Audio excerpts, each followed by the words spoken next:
Welcoming Marion Dumas, Global Head of Omnichannel Transformation at Sanofi, who will speak on Pharma's next deal, building future-ready commercial models. Please join me in welcoming her.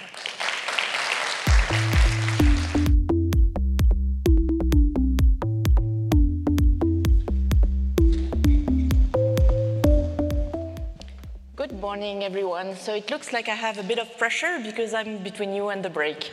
So I hope that I'll get an exciting overview and exciting, insightful sharing with you. First of all, thank you, Digine, for having me. I'm very honored to have the opportunity to exchange with peers, physicians, healthcare providers, policymakers on what should be our next deal in transforming the way we operate. And actually, before that, as an omnichannel lead, I always like to speak with data. And I want to share a bit of my own history. I am a marketeer by background. And actually, I joined this industry 20 years ago. So before you even ask or wonder, I was 15 indeed. And actually, those figures refer to my own history because at that time, as a brand lead, I was managing campaigns for 800 reps. Yes, that time exists at some point. 800 reps, 5 different sales lines, with some doctors receiving 3 different reps, even the same week sometime, and managing a turnover of something like 150 million euros. And guess what? No idea about any of the ROI of our budget or initiatives, just carpet bombing every activity, same message to all, making the guess that it would resonate at some point in the mind of our doctors. So I think that we will all agree that this time is definitely over, and now I will start to speak as an old grandma. We will all agree that this is definitely over, and that we cannot function the same way that we have been operated for the last 20 or even 100 years, like Jared was referring to before. And in our environment, what we hear a lot is this famous sentence around N = 1 personalization. Okay, but let's pause. What does it mean, and what more importantly, what it takes to make it happen? If Amazon knows the book that I want before I even do myself, why on hell the physicians should hear and receive the generic messages that we are used to send to them for decades? Definitely not. And that's, for me, the first equation of the magic next deal on making sure that we push toward this hyper-personalization, and faster, smarter, more efficient go-to-market model is definitely not just a must-have, but nice to have, but definitely a must-have, and that's what we should all push for. So I'm humbly sharing a bit the key ingredients that we are putting in place in Sanofi to make sure that we are reinventing this go-to-market of the future, that we are trying to address those business needs that will empower a best-in-class customer experience, like we all do on Amazon or on many other kind of other industry as customers ourselves. But that's the next deal that we should unlock together in pharma. And these are some of the ingredients of the magic recipe. Also, to refer to one of the previous questions that I heard, making sure that we also better identify who are the influencers or who are the decision makers in this broader ecosystem. We are away from the traditional, very transactional B2B model of pharma with interacting with the doctor through only the rep, and only the rep owning and dealing with this customer experience. We need to better map what is this influence and how does it interfere, and how can we ease the connection between policymakers, physicians, KOLs, patients, of course, and ease this system engineering rather than just push our drugs.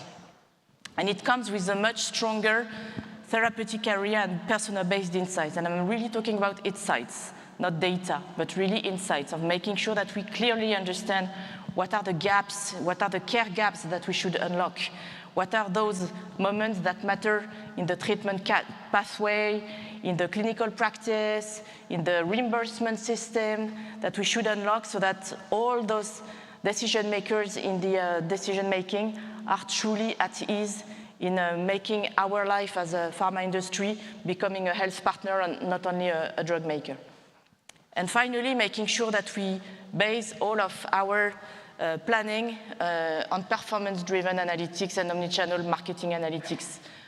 back to the previous discussion, make sure that we have the right content KPIs to truly understand what resonates the most in the mind of our customers.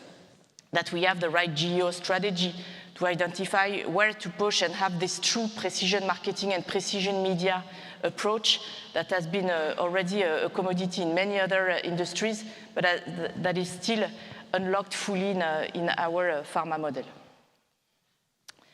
Having said that, I think that there are maybe to better anchor what it takes from us to get there, I see 5 major shifts from what we do today or what we were doing in the last 20 years.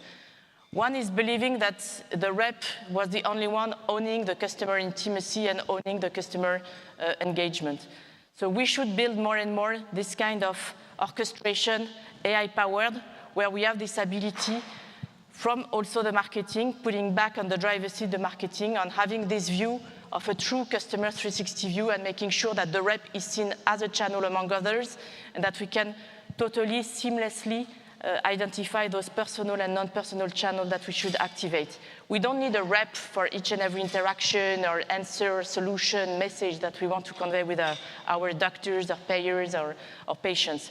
We might need several different answers and several different channels, and that's the role of the future marketeers to identify the right channel mix, this right orchestration, powered with the technology to identify what are the right media and channels that will resonate the most.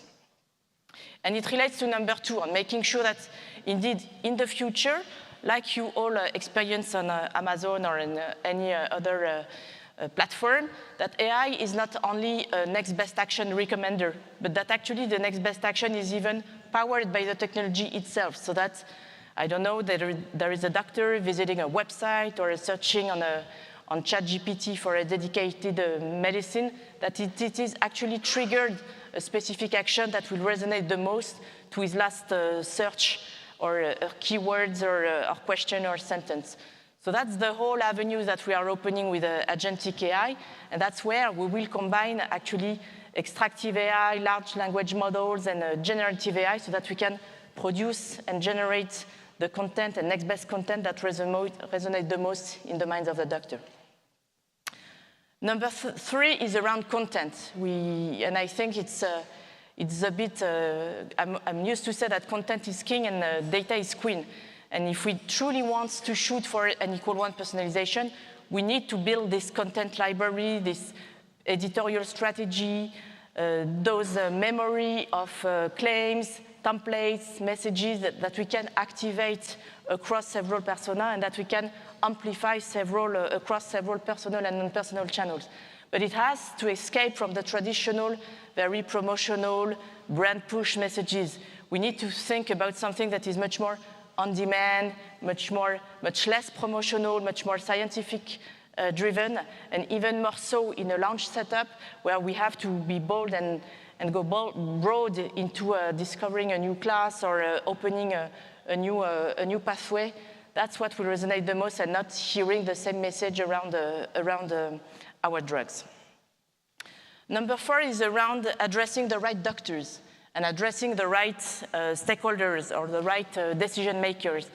Traditionally, we were used to have very static exercise with the ZS of the world, where we define targets and segments, priority 1, 2, 3, ABC, and we live with that in a kind of set and forget exercise till next year on defining who we should prioritize, what should be the optimal frequency of touch point. We now have the opportunity with the technology to be much more dynamic, to be even more having a dynamic retargeting on the fly, on the go, and making sure that we address the right pockets of people where we can gain more uptake and identify eligible patients that have the ability to switch, for example, or a given doctor that has a pool of patients that we can activate and unlock in a much easier way, so that we also help him or her in identifying a better treatment option for his or her patients in a given territory. And finally, back to my influence mapping ID, making sure that we do not only focus on selected physicians, on the traditional prescriptor model, but make sure that indeed, again, we are connecting the dots between prescribers and KOLs, patients, of course, and that we actually activate other people and decision makers that will talk on our behalf, and that we can ease the peer-to-peer networking, the interactions that we are making between them, so that ultimately we provide a better holistic offer and a better health partnership. Having said that, important to re-anchor that it's not a one-size-fits-all answer and that it's not a blanket approach for all brands or for all aspects of the LCM of the brands. There are not two stages of the LCM that are equivalent, and the needs are very different according to this life cycle of the drug. Of course, very much bolder, broader, talking about pre-launch and launch, making sure that there is much more scientific evidence, much more care gaps identification, treatment pathway optimization. So of course, a higher degree of involvement of medical, MSL, patient data sources, and that's where we could leverage the technology so that we identify those routes to markets that will accelerate the launch in a much more efficient way. Of course, in the inline market and growth, we need to make sure that we maximize each and every touch point, and that we have the strongest brand differentiation and optimized customer experience that will resonate the most to the doctors. And finally, of course, when reaching the legacy portfolio, making sure that we optimize the buy and making sure that the cost to operate and the cost to a customer is minimal, so that ultimately we can have a much better resource allocation across the life cycle of the drugs. And that's a bit what is reflected on this slide. We used to talk a lot in pharma and other industries about agility. But agility without financial discipline, without resource allocation and resource allocation, reallocation is pure rhetoric, is a pure concept. So that's why in Sanofi we are trying to frame and anchor this design of future go-to-market models so that A, we can allocate the resources where we need to, that we can determine, contrary to my initial experience 20 years ago of having no clue on the ROI, making sure that we maximize the ROI from the mature brands so that we are able to free up the cash flow from the right to be reinjected into the left. And build enterprise model, because that's the only way to succeed, and the winners will be those that are able to reach scalability and sustainability in the model, and making sure that we can free up resources on the right to reinject it on the left, and make sure that we build those enterprise models that we can reinject according to the portfolio mix. And now, in terms of, last but not least, talking about people, I heard also a very interesting question about operating models. I'm used to say as well that science is global, but healthcare is local. And as you see, there is a lot of finance implication in the way we should develop our optimal model. And by no means, it means just multiply the content or the channels or the doctors without having this differentiated approach and operating models, and multiply the resources, marketeers, medical people, regulatory review at each and every step of the end-to-end value chain. So that's why we also need to think about what should sit at global level and what should sit at local level, so that we avoid having to reproduce, re-inject, revalidate each and every piece of content in an unequal, one personalized customer experience of tomorrow. Because imagine if we have to revalidate everything across all channels for each persona, each kind of messages, we will just kill the regulatory resources of the organization and multiply by 10x the number of marketeers in our respective organization. Of course, that will not fly. So that's why we need to identify what could be centralized, what could be automated, what should be AI-driven, so that we can also, here again, free up the resources and avoid time wasting in local teams, and allow them to do where they are the best in building customer experience, customer intimacy, collect the customer insight that we should reinject so that we can better inform what the next best action should be. And my last topic is around this famous equation. I'm used to say that the hardest is the softest. So actually, in any equation or transformation equation, 10% will come with the algorithm, easy stuff. The LLM models, the rules that we are implementing, fine. 20% of the equation will come from the technology, the data stack that will feed the machine. We need to feed the machine before we can learn from it. So that's a bit also the idea of the 20%. But you see that 70% of the equation, and that's why so many companies are failing in their mainly a technology-driven transformation, because they don't invest enough on the 70% of the equation. They used to jump into the 20 or the 10 on buying the latest shiny objects of any AI company, but don't invest enough time in revisiting the roles, rethinking the way marketeers should build their processes, get rid of the very early static brand planning exercise and shoot for GEO strategy, content editorial strategy, like in a press industry, for example, or making sure that we have this truly intimacy of the customer insights and that we feed the on-the-fly exercise of the performance rather than just making monthly, lengthy regulatory reviews. And that's what we should invest on revisiting the roles, make sure that they eat data for breakfast, that we revisit the processes so that it's not just static, siloed, and very functional, but as a product squad team that is there to last. With that, I hope that you enjoyed, and I'm happy to answer any question that you might have.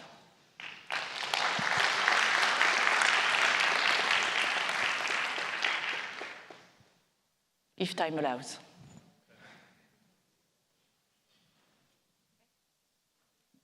And I'm happy to take some at the break as well, because I think that was also part of the menu.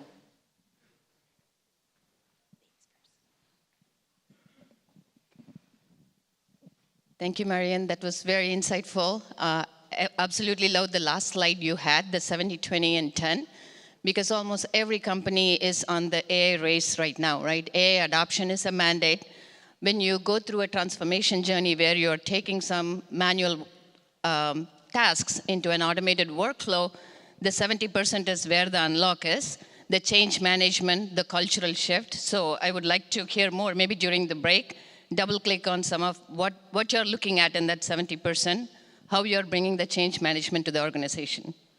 So very good question indeed, and that's, I would say, 200% of my time and energy.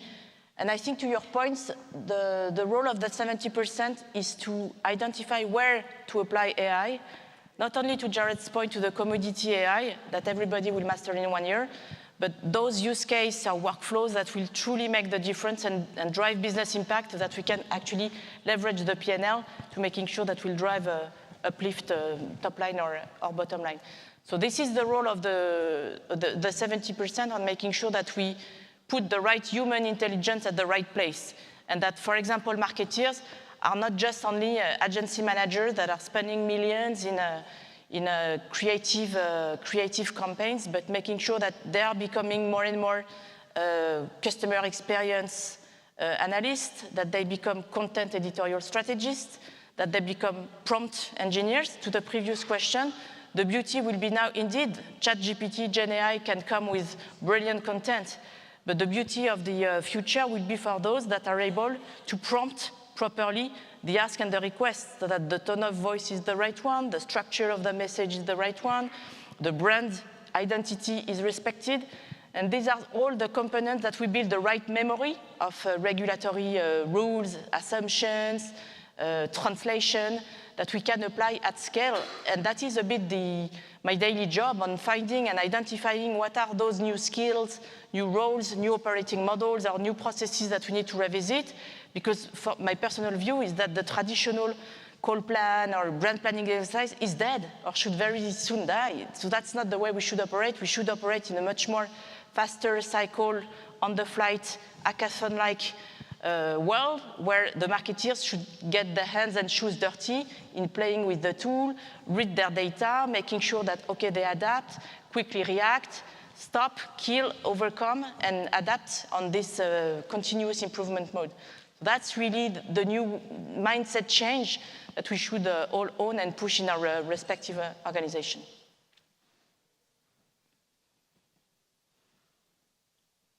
Any other thoughts or questions? I got my answer. It was exactly the same question.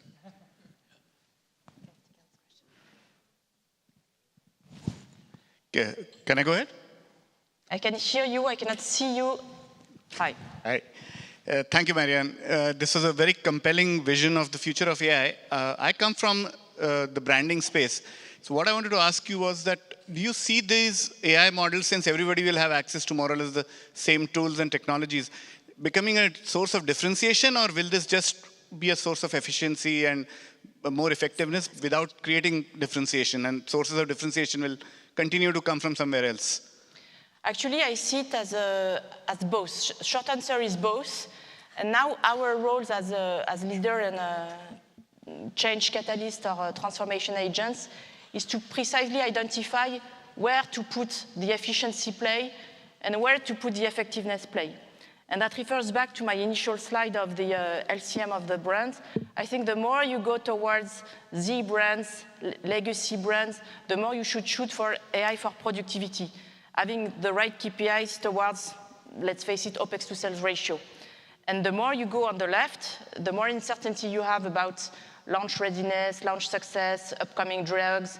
And that's where you should push for the maximum effectiveness play, making sure that every touch point is really maximized and that we have this true intimacy and customer experience. And here the KPI should be much more the top line than the OPEX to sales ratio.